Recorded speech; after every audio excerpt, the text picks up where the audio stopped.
Assalamu alaikum everyone. Good afternoon, good morning. This is a very special occasion for me personally to be invited to such a very highly professional, highly acclaimed group of dignitaries who have very direct fingers on the pulse of the economy, global peace, global security. So I'd like to start with an acknowledgement that the keynote paper presenter is actually one of my friends, old friends, and was a great pleasure to rediscover because I have been at Stockholm University for two semesters, in 2 summers in 2010 and 11, and we had joint work at that time. So it's a very pleasing, very pleasant surprise for me. All right, the paper is very serious. I would say it's not just on the, what Tushar said, it's not a Middle East crisis alone. It's a global war. It's as a minimum, it has divided the whole world into two very distinct poles.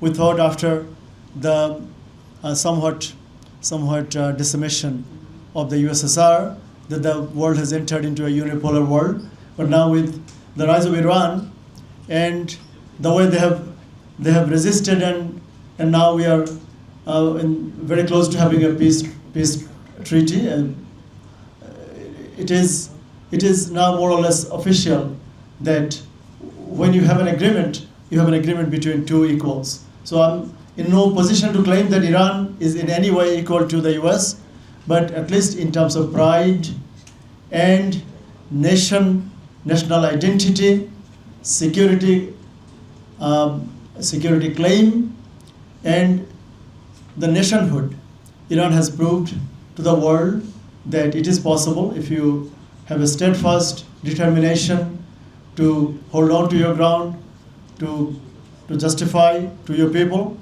that you have a just cause, then, and especially when you are not an aggressor, whether it's Iran or Afghanistan or Pakistan, when you attack another country, then you lose moral ground. Here I can say most of you are experts and have spent 30, 40 years of your life working on global security, on Bangladesh security. But as an outsider, as an economic observer, and as someone who has a rare perspective of the United States and some of the so-called developed countries in the world, I can say that Iran can stand high with its head high and high esteem. Anyway, so coming to the paper, I think Bangladesh right now, I would go to some of the points that I have summarized, that we are on, I would say, on an unsustainable path. Why? Because number one, 2.3 million, 23 lakh youth are entering the job market every year, of which about 1.8 million are educated youth. Our national university alone, they graduate about 0.9 million, about 900,000 graduates every year. So this is an unsustainable future for our young generation, and sometimes I say that we are very sorry that we are leaving a themeless country, a futureless society for them, for the people who are in the middle of their 20s. And I can see BD Jobs CEO here, or Mr. Mashur. So he would bear me out. Actually, I'm using his statistics that right now we have a total of more than 60 million in the workforce, and official, including the Prime Minister, thinks that there are not, the total number of unemployed is only 26 lakh or 2.6 million. But it is humorous when you claim that only 2.6 million people are unemployed, and then you say that we have to create 10 million jobs in 18 months. Then who's going to do this second job, third job? So it looks like we're entering, within 18 months, most of our young people will have to work 2-3 jobs. So the truth is, unemployment in Bangladesh is more than 35 to 40%. And I'm a parent. I am, as a teacher, I would say whether I'm a professor or dean, but at least as a teacher working at the largest private university, we also graduate more than 7,000-8,000 graduates every year. And our graduates, some of the ones who are NSU, North South University, claims to be number one even including public universities.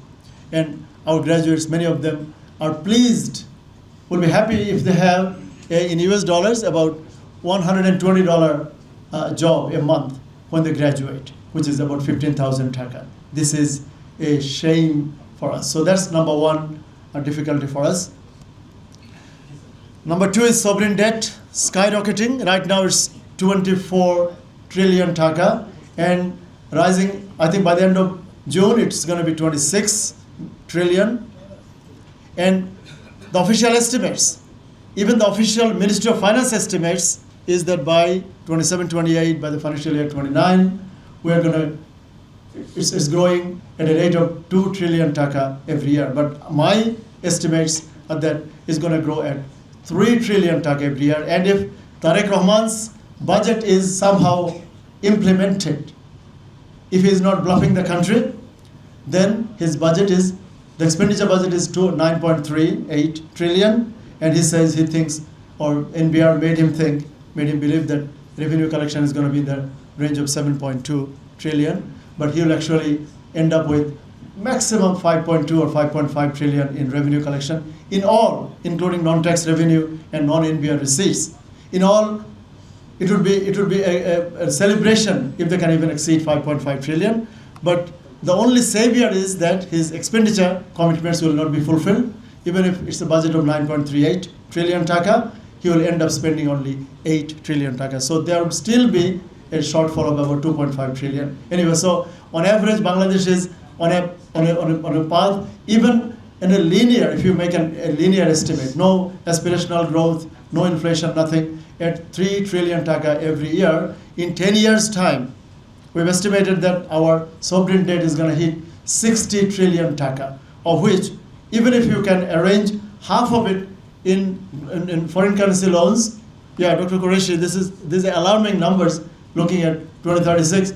We're not going to be anywhere near a $1 trillion economy in 2035 or 2036. Rather, will be almost half I think would be about $1 trillion debt economy. It is that would probably be possible. Anyway, so 60 trillion, and if half of it is overseas foreign loans in dollars, yens, Chinese yuan, or euro, and assuming, please note this point, assuming all your foreign debt, right now we have 113 billion, assume interest rate is 0%, and our domestic debt, assume a on the lower end, 10%, which actually went as high as 12.9%, the bond yield of sovereign bonds, government T-bills, and went as high as 12.9. So I'm taking a flat rate of 10.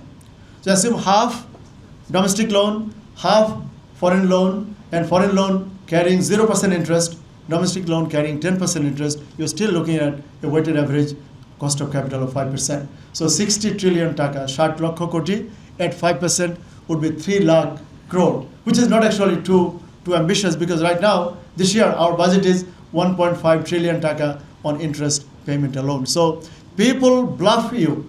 I tell you, as a student of economics and finance, people bluff you that our debt to GDP ratio is low, it's still hovering around 40. Our tax to GDP ratio is only 6.7. These are bogus numbers. Why bogus? Because our GDP, even if I assume that our GDP is $460 billion, but GDP is not government's income. GDP is not government's income. Government's revenue is government's income. So from that revenue, government has to pay interest on its loans, and also, for the time being, let's assume that we don't pay any principal. So what the ratio that you need to calculate, I calculated an innovative ratio. That ratio should be your debt servicing cost. Debt servicing cost, which is right now 1.5 trillion, 1,50,000 koti taka, divided by your revenue income. Like if you are on a salaried position, if you are, say, my monthly salary is, say, $100, and if I pay $30-40 in interest alone. So that's where we are. Our revenue income is about, last year, NBR will be glad if they could reach 4 trillion taka. It's all rubbish. They said 7.8 trillion and all. You look at NBR, just go to finance division, Ortho Bibhag, You'll see how much they collected until March. Until April, they actually couldn't reach even 3 trillion taka mark. So in 2 months, NBR is saying that you have to collect another 2.2 trillion from home. Do you go robbery? You rob the banks, you rob millionaires. And in a sense, they are trying to rob the millionaires. They said that we are going to have a millionaire tax. If you are super rich, your income is exceeding 1 crore, then they are going to impose a tax. They have already increased taxes. The Honorable Finance Minister, I'm not sure if he's in here, he has already increased taxes because from this July 1st, the 5% slab is gone. So you start with 10%, and on every incremental 3 lakh, 4 lakh taka, what used to be 10% is now going to be 15. What used to be 15 is now going to be 20. So even if your taxable income is say 15 lakh, you'll still end up, across the board, you'll be paying 5% more. So this is an unsustainable fiscal situation that we are in. I don't know how they're going to collect 7 trillion taka, even if they borrow 2 trillion taka or 2.4 trillion taka. Anyway, so that's our problem number 2. Number 3, NPL, non-performing loan. I don't need to elaborate or go on a whole new thing. The reason I took a couple of minutes of your time on fiscal situation is that that debt to GDP, as I said, our GDP is false. You cannot have, on the one hand, Dr. Devopriya Bhattacharya's white paper. On the one hand, the white paper is saying that our GDP was inflated by 20 to 30% by the BBS. And on the other hand, you are saying our debt to GDP ratio is low. And tax to GDP ratio is low. A low tax to GDP ratio is actually probably one of the best things that we have in this country, because that is still keeping the cost of doing business to a manageable level. You raise it from 6.7 to 40%, as in Germany or France, then all our businesses will go out of business. They're already paying 16 to 18%. They tell us that the debt to GDP ratio in Japan is too high, in the US, but I reported yesterday at a function that US current debt is 39 trillion taka, but their interest payment is only 1.1 trillion taka. So they are paying on average 2.5% cost of debt servicing. We are paying on average more than 12% on debt servicing. So if US borrowing 1 trillion is equivalent to Bangladesh borrowing 5 trillion taka. So Bangladesh borrowing power is about 20% of that of US, and I think maybe only 5% of that of Japan. Because in Japan you don't have to pay any interest. You can just borrow and pay back. I mean, the lender will be glad if they can get back their principal. So Japan and US and Germany and others, you cannot just pick something from Germany and pick something like French wine and red wine from Shiraz, from Iran, and think that we become Persia. If you bring those examples, you have to put them in context. Tushar said that our expenditure on education is low, less than 1% of GDP. Expenditure on healthcare is less than about 1.5% of GDP. I challenge that number 2, because our healthcare is not. We don't live in a universal healthcare country. Our education is not provided by the state. So, as a parent, as a household, see how much of your income you spend on education and healthcare. In the US, individuals don't have to spend on healthcare. Individuals don't have to spend on education until they go to the university. Here, I took my if you take a 4-year-old to a private school today, even at the best schools, the ones who run on not-for-profit, the admission test is about admission fee. An American school admission fee is 30 lakh taka, $50,000, with which you can have your kid do 4 years of college in the US. You just pay at admission time at the gateway. So these are all, I don't know how people pick those numbers and they bluff our journalists, they bluff our policymakers. Our investment, our cost of healthcare and education is at least 20% each. If you have 2 teenagers going to school and college, you know how much of your income goes on education. I know how, I pay for one of my nephews at North South. I'm also a parent at North South. I have one of my nieces and one of my nephews going to North South alone. And I taught at public university, Dhaka University. I know what happens to those middle class. And North-South is no longer a rich people's school. We have 32,000 students and people from all over the country, all across all walks of life. They send their kids to these private universities. Anyway, number 4, our budget. I talked about the huge budget deficit, and I think with the discussion on healthcare and I hope I was able to at least raise a couple of issues for you to think. When they say we need to increase investment in, we don't need to spend on healthcare and education. We need to invest in healthcare and education. And I proposed on behalf of the largest opposition political alliance, I said that we need to aim for 19% lowest in the region, 19% tax, flat tax, and 10% flat VAT, and still raise more than this NBR had been raising in the last 54 years. How? When you know that you are not an enemy of the state, Citibank, Bragg Bank, they are not enemies. Why would they have to pay 42%? Why would Grameen Phone pay 45% tax? Are they national enemies? Why would our governments, Naeem Bhai is here, we have received a representation from the BGMEA. They said as soon as they import machinery, they have to pay 67% duty at Chittagong Airport, and they export again, they have to pay AIT on imports, on exports. What country they want to make this country? For 15, 17 years, we didn't know, we didn't have any voice. And then before that, during Ershad regime, we didn't have any voice. Before that, during initial years of Ziaur Rahman, we didn't have any voice. During Bangabandhu's time, we didn't have any voice. That's true. So for the last 50 years, there was rarely there was limited democracy. But now we live in a country where at least we can voice our concerns. I would like you to think and raise the concern that we just by raising taxes, by presenting jumbo budgets, you can mislead the media, because they are most of our, even the ones who report on economics and finance, they are sweet people.